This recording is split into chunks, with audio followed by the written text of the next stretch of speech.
നേർത്ത മഞ്ഞിൻ്റെ മൂടുപടം പുതച്ചുറങ്ങുന്ന അവളെ കണ്ടിട്ട് സഹിക്കുന്നില്ല. കൂടെ ചെന്ന് കിടന്നാലോ? വേണ്ട. ജിതിൻ ടവലെടുത്ത് ബാത്റൂമിലേക്ക് പോയി. ഓഫീസിലെ ജോലിക്കിടയിലും മനസ്സിടയ്ക്കിടെ അവളിലേക്ക് തന്നെ ഓടിയെത്തുന്നുണ്ടായിരുന്നു. ഒന്ന് വിളിച്ചാലോ? വേണ്ട. അവളല്ലേ എന്നോട് പിണങ്ങിയത്, അവൾ വിളിക്കട്ടെ. 1 വർഷം മുൻപ് ഗീതുവിനെ ആദ്യമായി കാണുമ്പോൾ സ്വന്തമെന്ന് പറയാൻ മകൾ മാത്രമേ അവൾക്കുണ്ടായിരുന്നുള്ളൂ.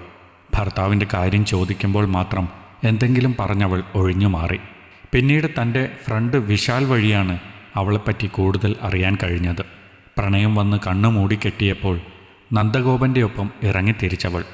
നന്ദഗോപന് എന്നും സാമ്രാജ്യങ്ങൾ കെട്ടിപ്പൊക്കാനുള്ള തിരക്കുകൾ മാത്രമായിരുന്നു. പ്രണയത്തിൻ്റെ കൊടുമുടിയിൽ നിന്നും പ്രതീക്ഷയുടെയും സ്വപ്നത്തിൻ്റെയും ചീട്ടുകൊട്ടാരത്തിൽ ഓരോ നിമിഷവും നന്ദൻ്റെ സാന്നിധ്യം പ്രതീക്ഷിച്ച അവൾക്ക് അതൊരു വലിയ തിരിച്ചടിയായിപ്പോയി. നന്ദൻ്റെ പെരുമാറ്റങ്ങൾ പതിയെ അവളിൽ മാറ്റങ്ങളുണ്ടാക്കി.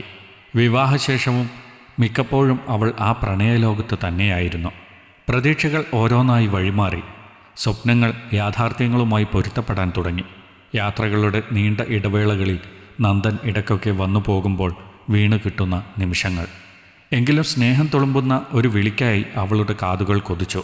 ആ തോളിൽ ചാരിയിരുന്ന ആകാശം നോക്കി തൻ്റെ സ്വപ്നങ്ങൾ ഇങ്ങനായിരുന്നെന്ന് പറയണമെന്ന് തോന്നി. വേദനകൾ ആ കൈക്കുമ്പിളിൽ കണ്ണുനീരായി മാറിയെങ്കിലെന്ന് തോന്നി. തൻ്റെ വയറ്റിൽ വളരുന്ന കുരുന്നിൻ്റെ അനക്കങ്ങൾ ആ മുഖമൊന്നമർത്തി കേട്ടിരുന്നെങ്കിൽ എന്ന് തോന്നി. നാളുകൾ കഴിഞ്ഞപ്പോൾ അവളുടെ അടഞ്ഞുകിടന്ന മനസ്സിൻ്റെ അറകൾ ഓരോന്നായി ദേവിമോളുടെ കൊലുസിൻ്റെ താളം കേട്ട് തുറന്നു. നന്ദൻ വന്നു കഴിഞ്ഞാൽ കുറച്ചു സമയം മോൾക്കൊപ്പം ചെലവഴിച്ച ശേഷം ലാപ്പും കൊണ്ട് മുറിയിലേക്ക് കയറും. നന്ദൻ്റെ പ്രൈവസിയിൽ ഒരിക്കലും കൈകടത്താതിരുന്ന താൻ ആദ്യമൊന്നും അതത്ര കാര്യമായി ശ്രദ്ധിച്ചില്ല. പിന്നെ എപ്പോഴോ ചാരിയിട്ട വാതിലിൻ്റെ മറ നീങ്ങിയപ്പോഴാണ് ലാപ്പിൻ്റെ സ്ക്രീനിൽ ആ സുന്ദരിയെ കണ്ടത്. അവളുമായുള്ള വീഡിയോ കോൾ, താൻ ആദ്യമായി നന്ദനെ കണ്ട നാളിലെ ആ സന്തോഷം നിറഞ്ഞ പുഞ്ചിരി, അതേ മുഖം. ഇടയ്ക്കിടെ ഈ കാഴ്ച പതിവായപ്പോൾ അവൾക്ക് മനസ്സിലായി, താൻ കൊതിച്ചതും തനിക്ക് കിട്ടാതെ പോയതും നന്ദന് നൽകാനറിയാം. ഡിവോഴ്സ് പേപ്പർ സൈൻ ചെയ്തു കഴിഞ്ഞ് അവൾ അന്ന് ആദ്യമായി നന്ദനോട് ചോദിച്ചു, നന്ദേട്ടാ, എൻ്റെ കുറവുകൾ എന്തായിരുന്നു? നന്ദൻ്റെ മറുപടി തികച്ചും വ്യത്യസ്തമായിരുന്നു. എല്ലാത്തിനും കാരണം നിന്റെ മൗനം തന്നെയായിരുന്നു. അവളുടെ ആ മൗനത്തിൽ നിന്നായിരുന്നു എൻ്റെ തുടക്കം. ആ നീലമിഴികളും നുണക്കുഴികളും പലതവണ തൻ്റെ മനസ്സിലും ഉറക്കത്തിലും വന്ന് ശ്വാസം മുട്ടിക്കാൻ തുടങ്ങി. ഗീതുവിനെ എങ്ങനെ പരിചയപ്പെടുമെന്ന് ഓർത്തിരിക്കുമ്പോഴാണ് അവളുടെ ആർട്ടിക്കിൾ പത്രത്തിൽ വരുന്നത്. അങ്ങനെ അവളുടെ അക്ഷരങ്ങളിലൂടെ ആ വ്യക്തിയെ അറിയാൻ തുടങ്ങി.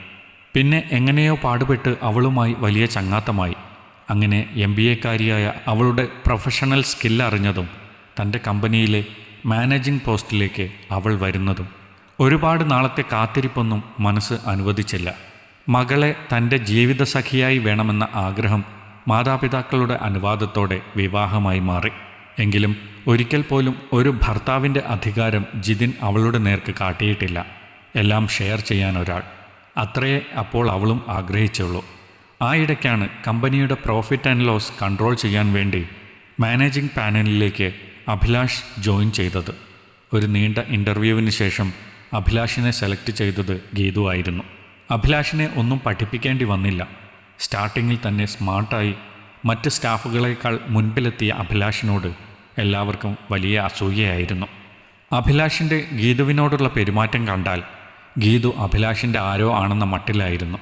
ആദ്യമൊക്കെ അത് തൻ്റെ തോന്നലാകുമെന്ന് കരുതിയെങ്കിലും പിന്നീട് എപ്പോഴൊക്കെയോ ആ ചിന്തകളിൽ തട്ടി വീഴുന്ന അവസ്ഥ തോന്നിത്തുടങ്ങി. ദിവസങ്ങളേറും തോറും ജിതിൻ പതിയെ സൈലൻ്റായി തുടങ്ങി. തിരക്കുകൾക്കിടയിൽ ഗീതു അതത്ര കാര്യമായി എടുത്തുമില്ല. ആ സാമ്പത്തിക വർഷം കമ്പനി പൂർണ്ണമായും തകർച്ചയിൽ നിന്നും ഉയർത്തെഴുന്നേറ്റു. മറ്റുള്ളവരുടെ ആശംസാവാക്കുകൾ ഗീതുവിൻ്റെ കാതുകളിൽ തട്ടിത്തെറിച്ചപ്പോഴും ജിതിൻ്റെ ഒരു വാക്കിനായി അവളുടെ മനസ്സ് കൊതിച്ചു. സായാഹ്നത്തിൻ്റെ ഇളം വെയിൽ ദൂരേക്ക് നടന്നകന്നു. ക്ഷേത്രാങ്കണത്തിൽ ഭഗവാനെ തൊഴുത് വലം വെച്ച് വരുന്ന ഗീതുവിനെ കാണാൻ പഴയതിലും ഒരുപാട് പുതുമ തോന്നി. അവൾ ജിതിൻ്റെ തോളിൽ ചാരി ഒരു കൈ തൻ്റെ ദേഹത്തോട് ചേർത്ത് പിടിച്ചു. ജിതേട്ടാ, എന്നോട് ദേഷ്യമുണ്ടല്ലേ? അവളുടെ കണ്ണുകൾ നിറഞ്ഞൊഴുകി. ജിതിൻ്റെ മനസ്സ് ശാന്തമായി. ഇല്ല ഗീതു, എന്തിനു ദേഷ്യം? നീ എന്നെ സഹായിക്കുകയല്ലേ ചെയ്തേ? അത്രയും കേട്ടപ്പോൾ അവൾ നിയന്ത്രണം വിട്ടു പൊട്ടിക്കരഞ്ഞു. ഇല്ല, എനിക്കെല്ലാം അറിയാമായിരുന്നു. ഏട്ടൻ്റെ തെറ്റിദ്ധാരണകൾ എല്ലാം. എന്നിട്ടും ഞാനൊന്നും ചോദിച്ചില്ല, പറഞ്ഞില്ല. കാരണം നമ്മുടെ കമ്പനി മാത്രമായിരുന്നു എൻ്റെ ലക്ഷ്യം. അത്രയും പറഞ്ഞ് വിങ്ങിപ്പൊട്ടിയ അവളെ ജിതിൻ തൻ്റെ മാറോടണച്ചു. തൻ്റെ നെഞ്ചിൽ മുഖമമർത്തി കരയുന്ന അവളുടെ മുഖത്തെ കൈക്കുമ്പിളിൽ വാരിയെടുത്തുകൊണ്ട് ആ തോരാത്ത മിഴികളിൽ നോക്കി അയാൾ പറഞ്ഞു, നിനക്ക് ഒരു കാര്യം അറിയുമോ? ആരോടും തുറന്നു പറയാത്ത എൻ്റെ ആത്മാവിൻ്റെ അഹങ്കാരമാണ് നീ. അപ്പോഴത്തെ അവളുടെ കണ്ണുനീരിൽ കുതിർന്ന ചിരി ജിതിൻ്റെ മിഴികളെയും ഈറനണിയിച്ചു.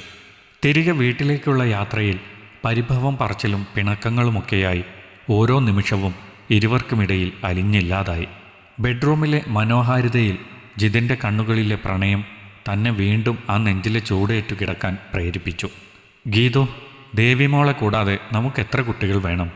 അതിശയത്തോടെ അവൾ തലയുയർത്തി നോക്കി. നോക്കേണ്ട, നമുക്ക് 5 കുട്ടികൾ വേണം. കുസൃതി കലർന്ന ചിരിയിൽ അവൾ പറഞ്ഞു. നടക്കില്ല മോനെ. അത് പറഞ്ഞു തീർന്നതും ഗീതുവിൻ്റെ ഒരു നുള്ളു കിട്ടി വാ തുറന്നതും ഒരുമിച്ചായിരുന്നു. നടക്കും മോളെ എന്ന് പറഞ്ഞ് തന്നിൽ നിന്നും കുതറി മാറാൻ ശ്രമിച്ച അവളെ തൻ്റെ ഹൃദയത്തോട് ചേർത്ത് അവൻ മുറുകെ പുണർന്നു.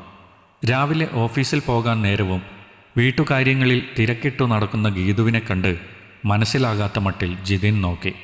നോക്കേണ്ട, ഞാനിനി ഓഫീസിലേക്കില്ല. ജിതിൻ്റെ മാറോട് ചേർന്ന് നിന്ന് നാണത്തോടെ ഷർട്ടിൻ്റെ ബട്ടൺ ഓരോന്നായി ഇട്ടുകൊണ്ട് അവൾ പറഞ്ഞു. അതെ, എനിക്ക് ഏട്ടൻ്റെ ആ കുറുമ്പി പെണ്ണായി ഇവിടെ ഇരുന്ന് വീട് ഭരിച്ചോളാം. സാർ ഓഫീസിൽ പൊക്കോ. അവളുടെ തീരുമാനത്തിനോട് എതിരു പറയാതെ ആ സിന്ദൂരരേഖയ്ക്ക് താഴെ നെറ്റിത്തടത്തിൽ ഒരു നേർത്ത ചുംബനം നൽകി. വാതിലിൽ തന്നെ യാത്രയാക്കാൻ നിന്ന ഗീതുവിൻ്റെ ഹൃദയത്തോട് ചേർന്ന് കിടക്കുന്ന തൻ്റെ താലി കണ്ടപ്പോൾ ജിതിൻ മനസ്സിലോർത്തു, തൻ്റെ കണക്കുകൂട്ടലുകൾ തെറ്റിയിട്ടില്ല.